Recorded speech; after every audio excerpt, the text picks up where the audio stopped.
ఇంకా నైనిక నైనిక వచ్చేసి నబీల్ని నామినేట్ చేసింది, అలాగే యష్మిని నామినేట్ చేసింది. నబీల్ని ఏమని నామినేట్ చేసిందంటే గౌతమ్ గురించి నువ్వు బ్యాక్ బిచ్చింగ్ చేస్తున్నావు అంది. నబీల్కి ఫ్యూజులు ఎగిరిపోయే, ఏంటి ఇలా మాట్లాడుతుంది అని. నబీల్ అయితే కొన్ని చోట్ల మాట్లాడాడు గౌతమ్ గురించి, ఎలా ఓట్లు పడుతున్నాయి అని.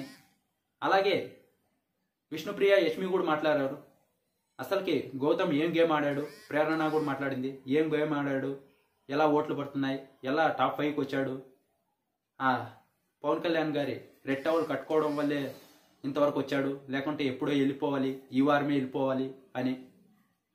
ఇక్కడ ఏం జరుగుతుందంటే మీ గేమ్ మీరు ఆడాలి, కానీ వేరే వాళ్ళ గేమ్ వాళ్ళు ఎలా ఆడితే ఏదన్నా ఆడిని, వాళ్ళు మంచిగా ఆడుతున్నారో చెడ్డగా ఆడుతున్నారో వాళ్ళ గురించి మీకు అనవసరం. మీరు ఇలా వెనక మాట్లాడుకునే వాళ్ళని ఇంకా లేపుతున్నారు, అది అర్థం చేసుకోలేదు మీరు. మళ్ళీ నబీల్ నేనేం అలా అనలేదు ఇదేని ఏనో ఎక్స్ప్లెనేషన్ ఇచ్చుకుంటూ వచ్చాడు. ఆ తర్వాత గౌతమ్ దగ్గర కూడా వెళ్ళి మాట్లాడాడు.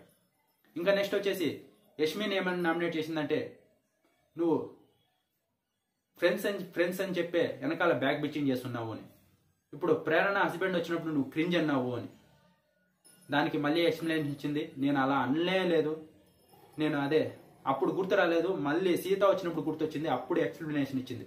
నేను ప్రేరణ వాళ్ళ హస్బెండ్ వచ్చినప్పుడు అలా అనలేదు, ఇది టేస్టీ తేజ వాళ్ళు చేస్తున్నప్పుడు అప్పుడు క్రింజ్ అన్నా అని.